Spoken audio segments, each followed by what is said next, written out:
Sem vocês isto não era possível. Sem vocês este projeto todo não era possível. Excelente projeto e acredito que vai ter bastante sucesso. Bora! Vai embora! A minha ambição é grande e não vejo assim muitas barreiras no projeto que eu queira fazer. Eu, se quiser fazer, está feito. Acho que é isso mesmo. Acho que devem estar muito orgulhosos em fazer este projeto. Acho que se calhar o maior desafio que nós tivemos até agora foi lidar com os imprevistos. Estou muito contente com todos os envolvidos neste processo, desde a luz, som, a figuração até... Isto pareceu uma produção de uma longa-metragem e era apenas de uma curta-metragem, portanto, quem estava de fora conseguiu perceber o esforço que cada um de vocês, cada um de nós, meteu nisto. A equipa toda está de parabéns. Experimentei o rap e neste ano e meio vivi muita coisa e chegou o momento de mostrar essas coisas às pessoas, essas vivências. Também um bocadinho do que o meu pai também viveu, porque ele trabalha com o desporto e sempre me foi contando muita coisa do que as pessoas falam e eu pensei, ok, chegou o momento de mostrarmos isto às pessoas e fazer com que as pessoas percebam o que é que se passa para além da, tipo, off the camera, ok? Interpretar o Bernardo foi um grande desafio. Não só porque tentei também trazer coisas físicas do que a personagem também exige, do que ele faz também normalmente, e também porque eu também faço outras coisas e consegui trazer essas outras coisas para aqui, para a personagem. Mas também foi interessante estudá-lo desde o falecimento do pai até ver a própria mãe no estado em que está, em declínio, depois a lesão e tudo mais. Então foi um processo muito interessante, enriquecedor para mim também. A experiência de gravar é sempre muito boa, é sempre aquele nervoso, aquela adrenalina de estar a gravar e é aquele momento, temos que fazer todos aqueles planos. Se calhar a parte que mais gostei até agora foram as gravações no campo, acho que foi uma coisa diferente que nunca tinha feito antes, por isso foi interessante. Se calhar a parte mais difícil foi gerenciar o tempo, porque muitas vezes no primeiro dia não conseguimos gravar tudo, no segundo dia gravámos, mas passámos da hora, mas tirando isso correu tudo muito bem. Ter que mudar datas, ter que ver disponibilidade de todos os atores, conciliar as disponibilidades diferentes, acho que até agora foi essa a maior dificuldade que tivemos. É só isto, não apagues nada e vê se essas coisas estão boas em termos de logo, não apague nada. Um atleta não é só aquela carta para jogarmos, não é só aquele jogador de FIFA, não é que estás a saber? Foi um bocadinho à base disto. É daqui? O plano é daqui, ok? É só isto, em gimbal. Portanto, a seguir podes montar algum. Malta, aqui vai ver mesmo som voz, ok? Só para saberem. Ok. Vai ver mesmo conversa. Ok. Descamba. É isso, quando ele toca na cara, descamba. Antes de mais foi uma coisa que eu nunca tinha feito. E ensaiei muito e acima de tudo comuniquei. E acho que foi muito fixe. Acima de tudo foi muito fixe e poder mostrar a estas pessoas o que é o rap e poder explicar, ter ajuda de outras pessoas para explicar e ver as pessoas a fazerem, a conseguir fazer, ok? É muito fictício e foca-se em coisas que eu vivi, a minha produtora viveu, o diretor de fotografia do projeto viveram, tipo, foca-se nessas coisas e em pessoas que eu conheci, portanto não é autobiográfico, é mais uma biografia do que todos nós vivemos, todos estes atletas vivem e do que nós presenciamos. Nenhum plano para mim foi difícil, porque eu e o Rodrigo temos uma boa dinâmica de equipa e conseguimos criar planos bastante bonitos e que dessem certo, por isso não tive qualquer problema a realizar nenhum plano assim. Eu sei que estas pessoas que estiveram cá são pessoas que eu posso contar, são pessoas que têm um bom coração e estão prontas para ajudar ao próximo, portanto só vos tenho a agradecer, eu e os meus colegas só vos temos a agradecer, porque foi graças a vocês que isto se concretizou da maneira ideal. 5, 4, 3, 2, 1. O nosso projeto é um Fashion Music Show que consiste em atuações musicais no decorre de um fashion show, de uma passarela. Não se preocupe, estou só a dar indicação. 4. Quando tu dás aquele plano, ilumina o primeiro logo. Quando eu soube que tinha de fazer uma PAP, eu tive de explorar as minhas opções e realmente uma das coisas que mais me cativou foi pensar em fazer um projeto multicâmara, que também é dos meus grandes gostos, e juntar uma das outras coisas que eu também gosto, que é a moda. 4, 3, 2, 1.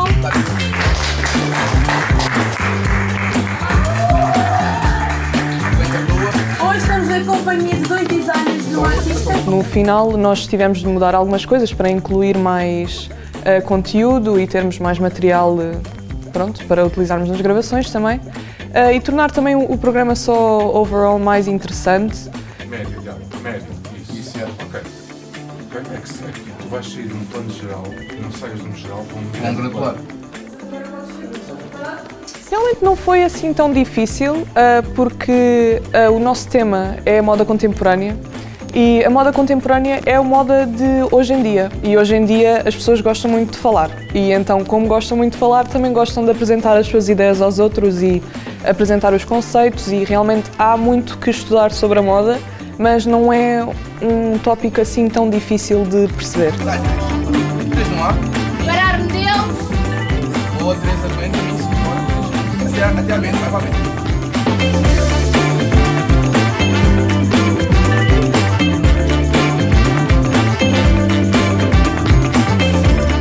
São 4, vai com sai. Boa. Aguenta por isso com calma. Que ele saia e 3 no ar. Eu acho que gratificante foi mesmo os resultados. Difícil foi mesmo a pré-produção, porque nós tivemos bastante trabalho e mudança e tivemos umas ideias que nós pensávamos que iam correr bem, mas entretanto não pudemos utilizá-las, por exemplo. Realmente gratificante foi o resultado de quando as gravações acabaram e nós passámos para a pós-produção e vimos que o que nós tanto lutámos por realmente resultou e que, pronto. Uma das nossas maiores referências para o nosso projeto foi os desfiles da Versace, porque realmente é uma marca que tem muita criatividade nas suas apresentações das peças e tem peças excelentes. Não é muito a minha inspiração para o meu dia-a-dia, eu gosto muito mais de um estilo streetwear e assim, mas a verdade é que todos estes tipos de estilos diferentes de moda estão na moda contemporânea, que é esse o conceito de ser uma moda de toda a gente.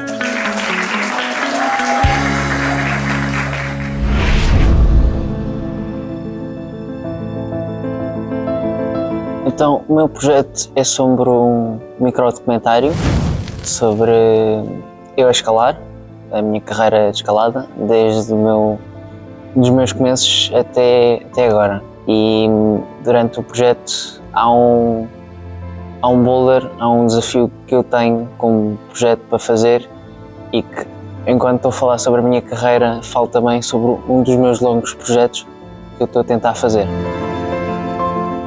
Eu comecei a escalar com 11 anos. Foi em Macau que eu comecei a escalar. Depois, a partir daí, continuei a escalar. Nunca tive aqueles dias de descanso, não tive aqueles anos de pausa. Sempre continuei a escalar.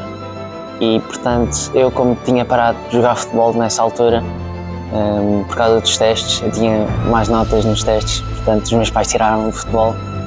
Eu decidi ir competir para a escalada e depois dessa competição interessei-me mais. Queria aprofundar mais o que era a escalada. Também o tempo que está, se está a chover, se está a umidade, porque é outdoor, é em Sintra e, portanto, a rocha pode ficar úmida, pode ficar má, outros dias pode ficar muito bom. Eu estou a gravar de plano grande para capturar a parede toda e planos de detalhe. Eu quero mostrar o que é agarrar uma presa pequenina ou pisar um pé específico para mostrar às pessoas como é que nós escalamos, porque ao início nós pensamos que a escalada é como se fosse um escalote, é só subir as escadas, mas é muito mais que isso. Eu levei 2 câmaras e meti um no tripé e outro num tripé mais pequenino o tripé mais pequenino servia como para planos de detalhe e o tripé grande servia como grandes planos. E às vezes pedi aos meus amigos, porque como em Sintra nós temos umas coisas chamadas crash pads, parecem umas camas, nós dobramos e abrimos. Serve para o nosso conforto de queda, para não cairmos em nenhum chão duro. E, portanto, eu às vezes peço aos meus amigos para clicarem no botão para começar. Ou às vezes, quando eles não conseguem, eu vou lá clicar e vou fazer, depois vou editar. Ainda não vi tudo, mas já vi alguns resultados e alguns tinha expectativa daquela resposta, outras não tinha essa expectativa, e que foi bom. Acho que gostei mais dessa parte, saber a honestidade dos meus colegas, dos meus amigos, o que é que eles têm a dizer sobre mim e o que é que acham de mim, escalada.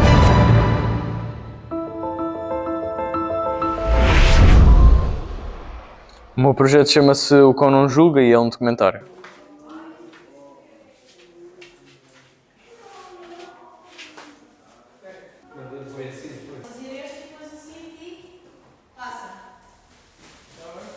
O projeto fala sobre as terapias assistidas com animais e era algo que eu já gostava e já tinha interesse em, pelo menos em mostrar e em explicar como é que funcionavam as terapias, e era algo que eu já tinha interesse e aproveitei e achei que era interessante trazer isso para a minha PAP. Senta. Vai e senta. Corresponde a esse cartão, a essa cor. Cor é esta? Laranja. Laranja. Então põe aqui. Qual é o número? É o número 5. Boa. Então, quantos biscoitos tens de dar ao Buggy? Ok, tratámos da parte dos guiões, todos os documentos que eram necessários e obrigatórios para dar início às gravações, e a partir daí requisitámos o material necessário às gravações, fomos gravar à instituição, as atividades, gravámos tudo. David, faz tudo seguido. Olha, vamos trocar os arcos para este fazer contraste.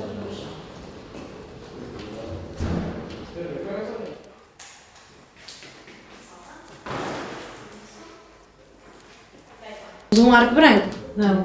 Ah, então tens de tirar o de cartão. Ai. Rosa. Então vê lá se há aqui algum arco cor-de-rosa. Este.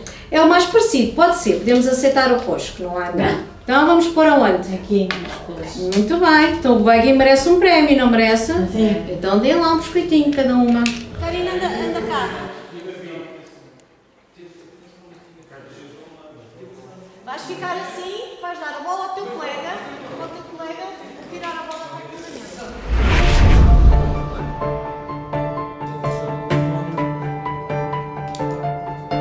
É de louvar, porque são coisas que têm que ser reconhecidas ao longo dos tempos, e que é muito bom vocês ativarem este tipo de situações. O projeto chama-se Heróis Esquecidos e é um mini documentário sobre memórias de guerra e alguns traumas de guerra. Baseia-se na guerra colonial e eu chamei dois ex-combatentes, um que esteve na Guiné e outro esteve em Moçambique, e para eles falarem um pouco da sua experiência, contarem-nos o que antecedeu a guerra, o durante a guerra e o pós-guerra. Senti algumas dificuldades na realização deste projeto antes de gravar, porque tinha medo da maneira como ia abordar os depoentes. Foi um projeto interessante de gravar, é um tema, como já disse, complicado, e o resultado acho que foi o melhor. Na edição tivemos também dificuldades em arranjar imagens de arquivo, porque é uma coisa que não se vê muito por aí a andar, que sejam públicas, mas conseguimos arranjar fotografias. Eu arranjei uma pessoa que conheço e que me conseguiu facultar as fotografias, que foi bastante bom. Fui operador de câmara durante as gravações do documentário e atualmente na edição do documentário. A maior dificuldade neste documentário sobre a guerra colonial foi encontrar as imagens de arquivo e colocá-las na timeline, e acho que foi essa a maior dificuldade.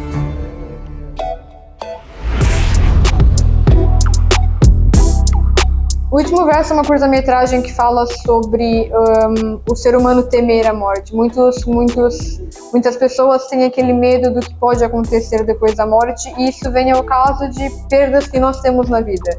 E é sobre o Francisco. Ao invés de ver a sua vida, ele só fica pensando na morte e o que será que vai acontecer. E no final ele conclui que a morte é só um estágio da nossa vida, é um capítulo final. Então a nossa curta-metragem tem o objetivo de representar a morte não como um final trágico, mas sim como um final feliz, porque aqueles que sofrem não são realmente aqueles que morrem, são aqueles que perdem. Então aquilo que nós temos que aproveitar a vida sem pensar naquilo que vai acontecer depois da morte. A minha função foi de chefe de produção, da Vanessa foi realizadora e o Pedro foi diretor de fotografia. O que eu fiz foi arranjar os locais para gravação, ajudar a Vanessa no casting de atores e atrizes e basicamente gerir a logística toda que é em produzir uma curta-metragem. A curta-metragem foi feita através de poemas.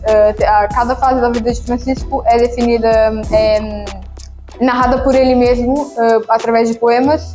E eu percebi que os poemas falam muito sobre a morte, e muitos deles falam sobre, e um deles em específico, Não Chorei dos Mortos, fala exatamente sobre isso, que não chorei dos mortos porque não são eles que estão a sofrer. O projeto foi feito com mais 2 colegas, um deles era a produtora do projeto e o outro era o diretor de fotografia. Mas mesmo na produção foi um trabalho muito igualmente dividido.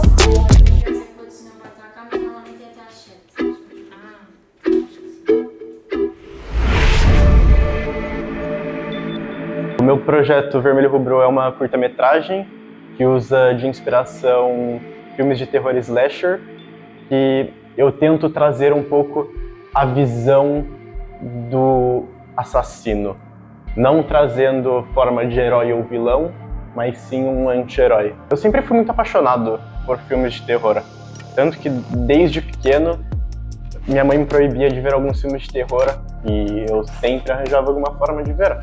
Foi mesmo um desafio. Foi uma experiência tão boa ao mesmo tempo. Eu tive tanta liberdade, conhecer pessoas novas, os atores, todos com personalidades diferentes, e tentar encaixar cada um na história, todo o empenho que eles tiveram. Nós ajudamos nos e-mails. Eu não gosto de dizer que cada um tem um cargo, mas todo mundo ali está trabalhando para o mesmo objetivo.